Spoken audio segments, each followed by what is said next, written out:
confidentiel, Samuel Eto'o prépare un coup contre Jean-Bruno Tagne.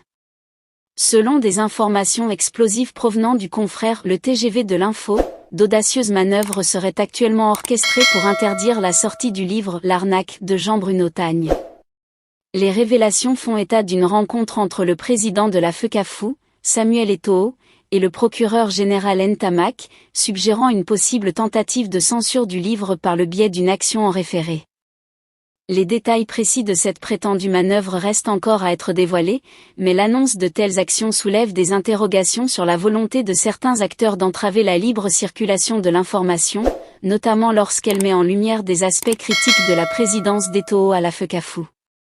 Dans un contexte où la liberté d'expression et la transparence sont des enjeux majeurs, cette révélation suscite un vif intérêt quant à la manière dont les autorités pourraient réagir face à la sortie d'un livre qui promet une analyse sans complaisance de la gestion du football camerounais. Pendant ce temps, le livre L'arnaque de Jean-Bruno Tagne est sur le point d'être officiellement dévoilé.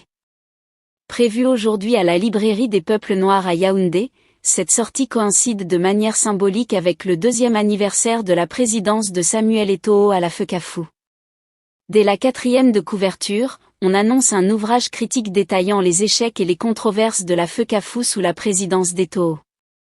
Jean-Bruno Tagne, ancien directeur de campagne d'Eto'o, prend une position audacieuse en exposant les coulisses du football camerounais. L'arnaque est le 3e livre de Jean-Bruno Tagne sur le football camerounais, après Programmé pour échouer en 2010 et La tragédie des Lions indomptables en 2015. La cérémonie de dédicace est annoncée dans plusieurs villes, offrant aux lecteurs l'opportunité de se plonger dans une analyse percutante des arcanes du football au Cameroun. Face à ces développements, la question cruciale demeure, la tentative présumée d'interdire le livre L'arnaque peut-elle réellement faire taire les critiques ou, au contraire, ne fera-t-elle que susciter un plus grand intérêt pour les révélations de Jean-Bruno Tagne ? Les prochains jours pourraient bien apporter des réponses à ces questions brûlantes.